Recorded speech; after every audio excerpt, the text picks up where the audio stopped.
membaca Alkitab hanya sebatas persiapan pelayanan. Ini hasil riset ya, hasil riset. Saya pernah berjumpa beberapa mahasiswa teologi dengan bangga cerita ke saya, "Pak, saya baca beberapa buku baru Pak," gitu. Terus saya tanya, "Kamu baca Alkitab?" "Oh, sudah lama nggak baca Pak." Kamu membanggakan sesuatu yang salah. Kamu membanggakan tulisan orang lain. Jadi baca Alkitab. Saya suka dengan John Piper. Dia juga seorang doctor of philosophy, orang yang pintar, teolog, tapi pastor juga. Dia selalu mengatakan, at the end of the day, only one book matters. That is the Bible. Maka hamba Tuhan, baca Alkitab. Saya tidak melarang kita membaca buku-buku teologi, karena saya pun dosen dan saya membaca buku-buku teologi. Saya juga sekolah sampai S3. Tapi saya selalu mengingatkan diri saya, the most important book in my life has to be the Bible. Makanya saya agak bersyukur. Saya ini termasuk salah satu hamba Tuhan yang banyak hafal ayat Alkitab.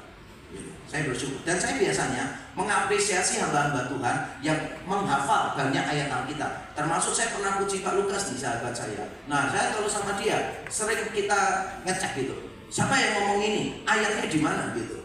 Pak Lukas selalu bisa jawab. Saya ngomong, "Ini ayatnya di mana ini? Dia harus makin besar, aku harus makin berkurang." Dia langsung tahu di Alkitab. Nah, selalu benar.